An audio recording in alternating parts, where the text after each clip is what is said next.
அனைவருக்கும் வணக்கம். தமிழ் திரையுலகில் அனைவராலும் ஆட்சி என்று அன்போடு அழைக்கப்பட்டவர். 1000 திரைப்படங்களுக்கு மேல் நடித்து கின்னஸ் சாதனை புத்தகத்தில் இடம்பெற்றவர் நடிகை மனோரமா அவர்கள். நடிகை மனோரமா அவர்களை பற்றி பலரும் அறியாத சில சுவாரஸ்யமான தகவல்களை இந்த பதிவில் நாம் பார்க்கலாம். திருவாரூர் மாவட்டம் மன்னார்குடியில் வசதியான குடும்பத்தில் 1937ஆம் ஆண்டு பிறந்தவர் நடிகை மனோரமா அவர்கள். அவருடைய உண்மையான பெயர் கோபி சாந்தா. மனோரமா அவர்கள் சிறுமியாக இருந்தபோதே அவர்களுடைய தந்தை அவர்களை விட்டு பிரிந்தார். அதன் பிறகு குழந்தையாக இருந்த மனோரமாவையும் அழைத்து கொண்டு அவருடைய தாயார் காரைக்குடியை அடுத்த பள்ளத்தூருக்கு குடிபெயர்ந்தார். மனோரமா அவர்கள் 3 வயதிலேயே மிக அருமையாக பாடுவாராம். அதன் பிறகு அந்த ஊரில் பலகார கடை நடத்தி வந்த அவருடைய தாயின் உடல் நலம் சரியில்லாமல் போனது. அதனால் 6ஆம் வகுப்புடன் மனோரமா அவர்களின் படிப்பு நின்றது. பின் அவர் ஒரு வீட்டில் குழந்தையை பார்த்து கொள்ளும் வேளையில் சேர்ந்தார். அப்போது அவருக்கு எதேச்சையாக நாடகத்தில் பாடும் வாய்ப்பு கிடைத்தது. நாடகங்களில் அருமையாக பாடியதுடன் அற்புதமாக நடித்தும் நடனமாடியும் அனைவரையும் கவர்ந்தார் மனோரமா அவர்கள். அப்போது 12 வயது சிறுமியாக இருந்த மனோரமா அவர்கள் பள்ளத்தூர் பாப்பா என அழைக்கப்பட்டார். அதன் பிறகே அவருடைய பெயர் மனோரமா என்று மாற்றம் செய்யப்பட்டது. வைரம் நாடக சபாவில் சிறு வேடங்களில் நடித்தார் மனோரமா அவர்கள். அந்த நேரத்தில் மனோரமா அவர்களுக்கு PA குமார் என்பவர் மூலமாக நடிகர் SS ராஜேந்திரன் அவர்களின் அறிமுகம் கிடைத்தது. அதன் பின் அவருடைய SSR நாடக மன்றத்தில் சேர்ந்து பல நாடகங்களில் நடித்தார் மனோரமா அவர்கள். மொத்தம் 1000 நாடகங்களுக்கு மேல் நடித்துள்ளார். மேலும் நாடக உலகின் ராணி என போற்றப்பட்டார் மனோரமா அவர்கள். பின் ஒரு சிங்கள படத்தில் கதாநாயகியின் தோழியாக நடித்தார். மேடை நாடகங்களில் நடித்து கொண்டிருந்த மனோரமா அவர்களுக்கு பட வாய்ப்பை வழங்கியது கவியரசர் கண்ணதாசன் அவர்கள்தான். கண்ணதாசன் அவர்கள் தயாரித்த மாலையிட்ட மங்கை என்ற திரைப்படத்தில் நகைச்சுவை நடிகையாக தமிழ் திரையுலகிற்கு அறிமுகமானவர் மனோரமா அவர்கள். கதாநாயகியாக நடித்தால் நீண்ட நாட்களுக்கு திரையுலகில் நிலைக்க முடியாது. நகைச்சுவை நடிகையாக நடித்தால் பல ஆண்டுகள் சினிமாவில் ஆதிக்கம் செலுத்த முடியும் என்று கண்ணதாசன் அவர்கள் மனோரமாவிடம் கூறியிருக்கிறார். இதனை ஏற்றுக்கொண்ட மனோரமா அவர்களும் திரைப்படங்களில் காமெடி நடிகையாகவும் குணச்சித்திர வேடங்களிலும் நடித்து வந்தார். 1960 முதல் 1969 வரையிலான காலகட்டத்தில் நகைச்சுவை நடிகர் நாகேஷுடன் மனோரமா அவர்கள் இணைந்து நடித்த காட்சிகள் பெரும் வரவேற்பை பெற்றன.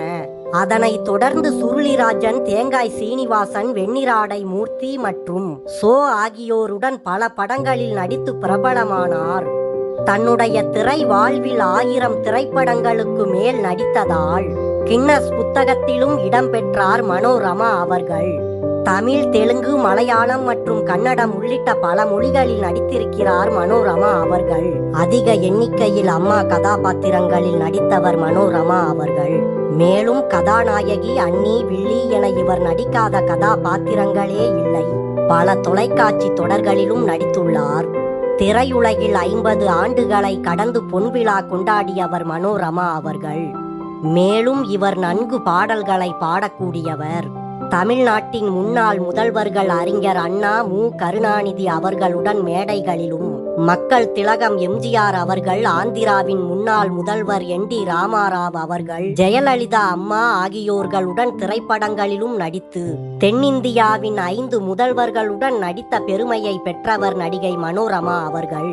பத்மஸ்ரீ, கலை மாமணி, தேசிய விருது, வாழ்நாள் சாதனையாளர் விருது, டத்தோ சாமிவேல் சரித்திர நாயகி விருது, கலா சாகர் விருது, பிலிம்பேர் விருதுகள் என ஏராளமான விருதுகளை வென்றவர். மேலும் மனோரமா அவர்களுக்கு அமெரிக்காவின் கலிபோர்னியா பல்கலைக்கழகம் கௌரவ டாக்டர் பட்டம் வழங்கியது. மனோரமா அவர்களுடைய திரை வாழ்க்கை அற்புதமாக அமைந்தாலும் அவருடைய மன வாழ்க்கை துயரம் நிறைந்ததாகவே அமைந்தது. மனோரமா அவர்கள் நாடக கம்பெனியில் வேலை பார்த்தபோது எஸ்.எம். ராமநாதன் என்பவரை காதலித்து திருமணம் செய்து கொண்டார். ஆனால் அவர்களுடைய திருமண வாழ்க்கை முழுதாக 2 ஆண்டுகள் முடிவதற்குள்ளாகவே முறிந்துவிட்டது. இவர்களுக்கு பூபதி என்ற மகன் பிறந்தார். அப்போது ஜோசியத்தில் மிகுந்த நம்பிக்கை கொண்டிருந்த ராமநாதன் அவர்கள் மனோரமாவுக்கு மகன் பிறந்த 11வது நாளிலேயே மனோரமாவை விட்டு பிரிந்தார். கணவரின் பிரிவு திருமண வாழ்வின் தொடக்கத்திலேயே மனோரமாவிற்கு பேரதிர்ச்சியாக அமைந்தது.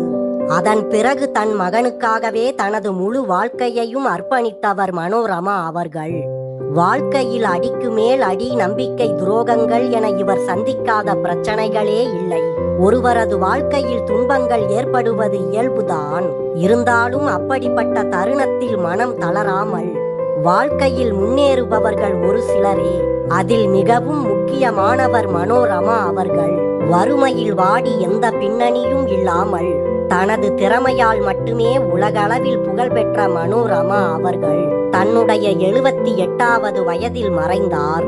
வாழ்க்கையை கண்டு பயப்படும் சிலருக்கு தற்கொலை எண்ணம் வந்தால் என்னை நினைத்து பாருங்கள், எனது வாழ்க்கையை புரட்டி பாருங்கள், நிச்சயமாக உங்களுக்கு தற்கொலை எண்ணம் நீங்கிவிடும் என ஒரு முறை மனோரமா அவர்களே தெரிவித்திருந்தார்.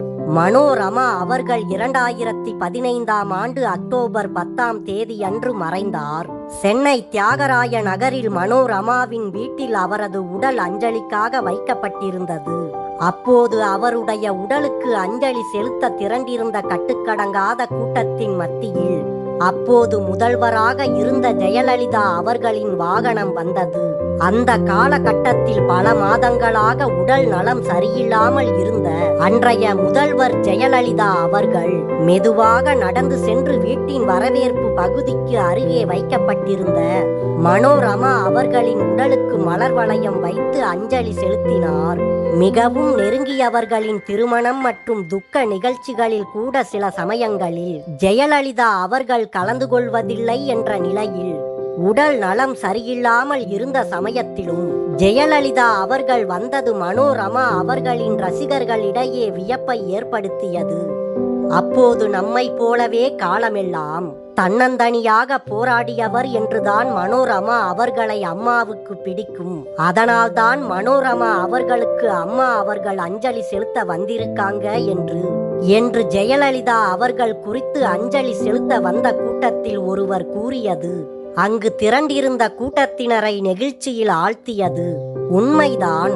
பல மேடைகளில் ஜெயலலிதா அவர்களை ஆற தழுவி முத்தமிடும் உரிமை மனோரமா அவர்களுக்குத்தான் இருந்தது. ஜெயலலிதா அவர்கள் மட்டுமில்லை, முன்னாள் முதல்வர் கருணாநிதி அவர்கள் மற்றும் நடிகர்கள் ரஜினிகாந்த், கமலஹாசன், ராதிகா, சிவகுமார் என பலரும் மனோரமா அவர்களின் அன்பு வளையத்தில் இருந்தவர்கள்தான். 1958ஆம் ஆண்டு முதல் மனோரமா அவர்கள் இறக்கும் வரை சினிமாவில் நடித்து கொண்டுதான் இருந்தார். நாடகமோ திரைப்படமோ வானொலி அல்லது தொலைக்காட்சி தொடரோ ஏதாவது ஒரு வடிவத்தில் மனோரமா அவர்கள் நடித்து கொண்டிருந்தார். மனோரமா அவர்கள் ஒரு பெண் சிவாஜி என்று அவரின் நடிப்பை புகழ்ந்து ஒரு முறை நடிகரும் எழுத்தாளருமான சோ அவர்கள் குறிப்பிட்டார். தமிழ் திரையுலகினர் மற்றும் ரசிகர்களால் ஆச்சி என அழைக்கப்பட்ட மனோரமா அவர்கள் இந்திய திரைப்படத் துறையில் மாபெரும் சாதனை படைத்த நடிகை ஆவார்.